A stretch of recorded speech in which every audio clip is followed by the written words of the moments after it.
All right, Sean Zittel, FightHype.com, here with the newly christened Brian La Bala Mendoza. Am I talking to the man who deserves the knockout of the year of 2023 so far? First, your thoughts on that? I mean, I hope so, man. You know, it's not up to me to make that decision, but it's an honor to even be considered that. You know, like how I keep saying, I wasn't supposed to even make it this far. So to now have this WBC title and have a possibility of like knockout of the year, upset of the year, all this stuff, it's a dream come true, man. It's like a Rocky movie. You feel like when she got the knockout, you were the only person along with your coaches who believed that was about to happen in that moment? What do you think? Yeah, before that round, Salas actually told me in the corner, he's like, all right, step it up, start putting some heat on the shots. Because, you know, we were working, that was the game plan. Like, people were like, oh, he was losing early rounds. Like, that was always the game plan. Like, Fundora's a machine. So you can't break a machine in just a few rounds. So we were just, you know, just chopping that tree down, you know, little by little, and start finding those openings. You know, like I said, you know, I just saw openings in and everything, and we just stuck to the game plan. Just had faith, even when, you know, he started building a little momentum. But stick with the game plan, believe in myself and my team, and just get the job done, man. Well, as the fight was going on, even and I know how talented and tough you are in the condition you're in, but I'm going, this guy's too big. Yeah. Brian's either too close or too far away. Once you got the knockout, now it all made sense why that was happening. But yeah. You know, all these things. But then you get the knockout. Where did that left hook come from? Like, how did you summon that after taking uppercuts the round before? Your nose was starting to bust up, and then how'd you do that, man? Man, that hook came from my soul. You know, just from right. man, like my family, like. You know, everybody I do it for, like all the people that believe in me, you know, that select few, that small group of people that believe in me, that's where that came from. Just tons of work, you know, like we obviously worked that hook a lot in the gym. We knew, like, especially on southpaws, and then like the way that he opens up, I knew that would land. And then it was just, you know, like you said, you saw me too close, too far. He's a very awkward guy. Even though I did have amazing sparring to get ready for it, he's awkward. So I had to make the adjustments in the range as well, finding the distance, finding the range, and then you just saw it. I finally found it and able to place that shot perfectly. Sometimes fighters have talked about how time will even slow. Like you see in the movies when you see an opening. Did that happen in that moment? If you play video games, you already know what I went through in that moment, because it's like when you fight that final boss that's like too big, they like blow him up and everything. I caught that hook, I stepped back, and then I saw him that's when everything went slow motion, because I saw him, you know, that little hesitation he had where he kind of froze for a second. And then definitely slow motion, it was almost like a little glowing moment, like when that final boss, that final boss are like, all right, this is the opening to take him out. So just like a video game, honestly, just that moment froze. I saw like a glowing moment, and just that killer instinct was, you know, to jump on it. There's no hesitation. You're such a nice guy, Brian. You know why? Because you're supposed to be the fighter and tell people at home, you guys know nothing what it's like to be in the ring, and instead you're like, hey, video game players out there. Yeah. You know exactly what it's like to do what I just said. No. Yeah, I mean, obviously, you know, the feeling's a little different, but just seeing the opening like that, that's what it was. I really felt like, you know, just like a video game, and then but man, just being able to tell my parents I made it, like, just that stuff, you know, seeing my parents cry like ringside, that's a success. Like, that's what I consider success, you know, being able to do that kind of stuff for my family. Like, that's what means the world to me. Did he, you know, to use a video game term, did he spam that left uppercut from too far out, one too many times? Yeah. Is that what it was? Yeah, and that's like I said, you know, we saw flaws in the offense and defense along the way, and there was just stuff like that I was seeing. You know, I have a bunch of clips on my phone of like landing that shot, and it's just like we said, man, it's just repetition, over and over, everything to be able to land that. You know, I have 12 rounds of work. That's why there was no panic. I was just like, I'm gonna stay calm. You know, I know what the game plan is. Like, I never felt like power or anything. Obviously, the volume, you know, that's so how you weren't getting hurt. No, I wasn't getting hurt, and then there was no. I trained way too hard, so I wasn't fading. So the confidence, you know, that I wasn't fading. I knew that he couldn't hurt me with one shot. So it was just that, you know, try to neutralize as much of the volume as I could, just try to deal with the awkwardness, because he even had like loop-de-loop shots that if I would try to smother, he could hit me from some weird angles. So it was just tons of stuff that went into it, but it just all fell into place, just the way it was meant to. You know what's kind of interesting that you're talking about is fighters will tell you if you look for the one-punch knockout, it doesn't happen, but that's exactly what you guys in this scenario game plan for. So are you kind of debunking that? Like technically, if you game plan it and strategize it smart, that is a legit game plan. Trying to knock a guy out with one shot at something. Oh, of course. But at the same, so we weren't looking for that shot, but there's several other shots that we knew would be open. So with that, it was more about. I wasn't looking for one shot. You saw like a lot of my shots, people were even kind of like, oh, why isn't he like putting real heat on those? Like it was just about like picando, you know, just chopping away little by little. We're gonna find it, and even that shot, like I said, Salas told me in that round to put some heat on the shots, you know, start picking it up because it was the second half of the fight. And I even asked him before that round, I was like, what round is it? You know, because we have a game plan to follow. I want to make sure I'm like in the right phase of the game plan. Everyone thinks things are going terrible. You guys are like, we're just getting started. Yeah, absolutely. Right. So that's why, like, I think you could see the calmness, you know, like even like, I think like the 5th round or 6th round, he was building momentum, but my facial expression never changed. Like I never cared. We knew it was going to be ugly. There's no pretty fight against a guy like that. We knew it was gonna be ugly. We knew it was gonna be awkward and stuff. But like I said, you know, everything just fell into place. And then just training for, you know, several shots, several stuff that we found open. But it wasn't so much looking for one shot. It was just keep picking away, and we're gonna break him down and either have such a big second half that we'll get away with the decision, or just or you know, land that knockout shot, because like, you know, I have a different kind of power. I feel like I can say that now, you know, because I'm not knocking out people I'm supposed to be knocking out or even hurting. I'm supposed to go in there and get destroyed, but I'm knocking these guys out. So that's something that plays a big part. But I don't know, man, it's crazy. You know, lastly on that fight, when you saw his big ass crumple to the canvas, and I like Fondora's a fan favorite, but you didn't know what planet he was on. Yeah. Were you like, damn, I just did that? Like, holy shit, yeah. I still feel like I'm dreaming. It's been weeks. I still feel like I'm dreaming. This is crazy. Like, I'm really holding a WBC belt. And, like, my trainer, Ismael Salas, he's just got a trainer belt.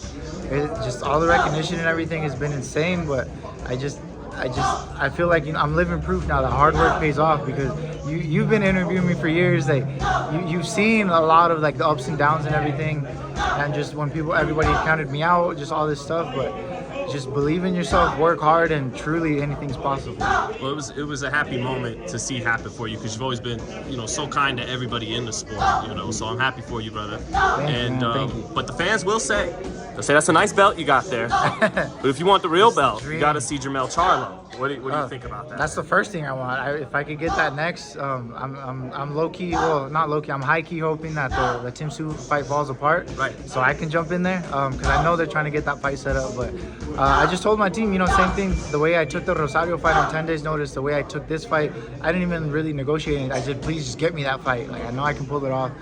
So same thing, you know, with like the Charlo fight. Like I know I can beat him. I know, like I see flaws, you know, I see stuff. And I want the best. Like I'm proving, you know, I told everybody before this fight, I'm not happy fighting for a title. You know, a lot of people make it to that point that, oh, I made it, I fought for a title. That was never, the dream was to win the title. The dream is to become undisputed, not to fight for undisputed. I'm not happy to take part, you know, I gotta take over like McGregor. But yeah, if I can get that fight next, please get me that fight. I would love that fight. And I know you don't want to give away the flaws you see when you watch him fight, but what makes you say you know you can beat him? I mean, he's already taken a loss. You know, what I love about the 54-pound weight class, like people kept telling me, like, oh, you're in 154. You know, that's a stacked weight division. I was like, I don't look at it that way. People kind of get scared and like shy away from it, but this is exciting. Like, look at the great fights that are being made. I think this is one of the best weight classes right now, because everybody fights everybody. And, you know, there's no fear. You know, everybody's willing to fight everybody. And Charlo's already taken a loss, and he has bounced back. I've seen him, you know, his first fight was Castaño. That was a very close fight. I felt like I would have edged it a little more towards Castaño, but, you know, that's how the game is and everything. They did the rematch, and Charlo cleaned that one up, so you got to give him that one. But I just feel like I'm different, and I'm proving that each time out. You know, I feel like I'm different. People haven't seen what I bring to the table, and that's how I can take advantage of the flaws that I see personally. You got to stay busy. He winds up fighting Tszyu. You hold on you sit in a good position waiting for the winner. But who do you think wins that fight if that happens next, Charlo and Zittel? I still think Charlo wins that fight. I think Sue will give him a very good fight, but I still feel Charlo will end up walking away with that one. So I still lean towards Charlo, and that's why, you know, I'm calling out Charlo, because I know he's the undisputed, man. He's got all those belts and everything, and I feel like he'll be holding on to him for a little bit longer than me, just until I can get him in the ring. Keep winning, and you're in a great spot, right? So. Oh, thank you. Yeah. I'm working harder than ever. Some people get complacent when they get to a level like this, but I'm just hungrier than ever. I want to train harder than ever.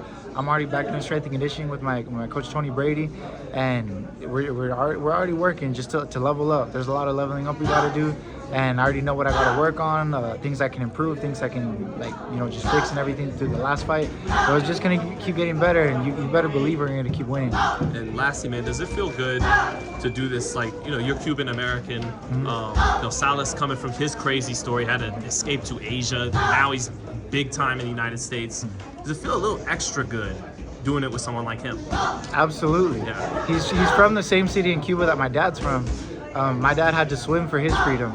He had to swim to the Guantanamo Bay, and that's how he came to America. So he risked his life. He left his family behind in Cuba.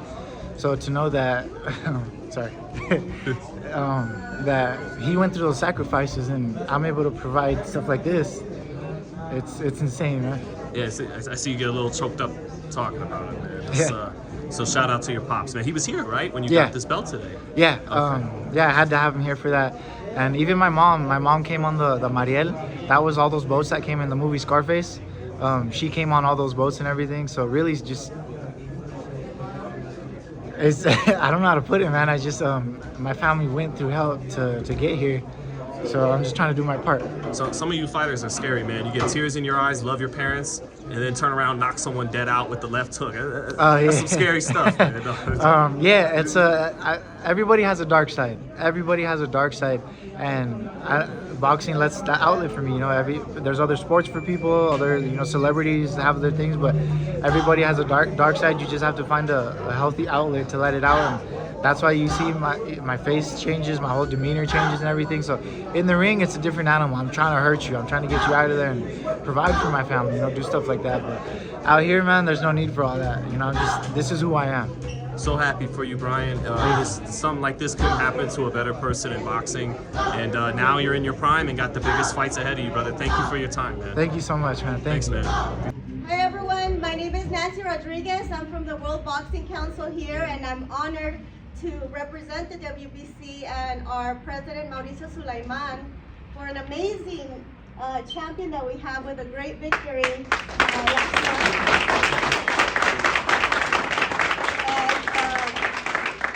You're a great champion. You have an amazing story. The WBC is extremely proud of you. I'm proud to have you in our family. And today, in front of your team, your mentors, everyone, your family, we'd like to present you with your official WBC.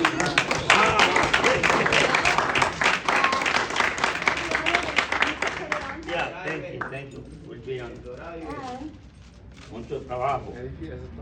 Sí. A ver, aquí.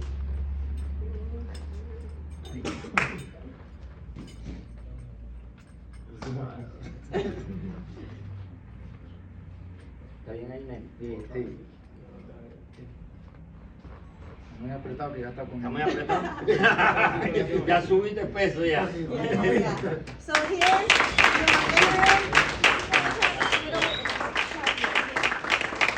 Yes, sir. Yes, sir. Venga, sí. Alright, well, don't cover the belt. A little center. Okay. Yeah.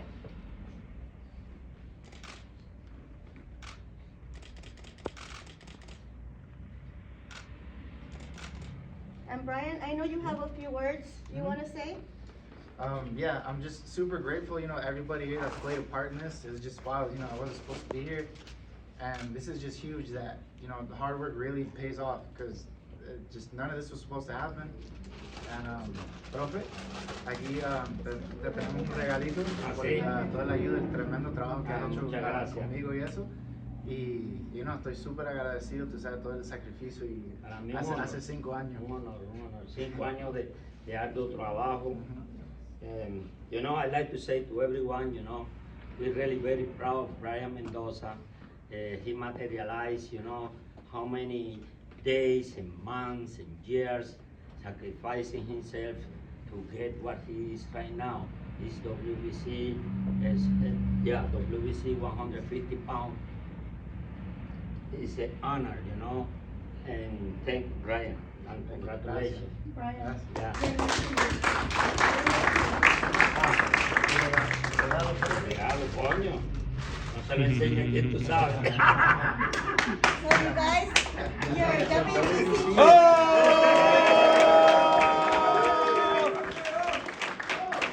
Yes, sir. Yes, sir. Thank you, guys. Thank you, Brian. Champions belt, baby. Coach's belt. And congratulations for whole team, you know, everybody being part of this success. ¿Digo algunas palabras? Ya lo dije. Okay. Bueno, estoy muy emocionado, ¿no? De haber recibido esta presentación por parte del Consejo Mundial de Boxeo. Más que honor para mí en lo personal es un orgullo.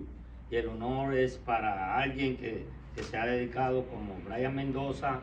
Es un trabajo de todo el team, porque Sala Boxing Academy es una familia, es un team y todo ha podido llegar hoy día, gracias al trabajo de todos ustedes. Muchas gracias Nancy por el WBC, muchas gracias a todos ustedes que se han sacrificado tanto, y parte de ellos es su madre, su padre, su familia que lo han apoyado.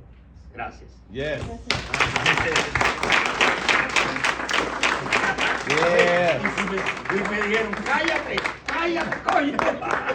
Una foto rápido.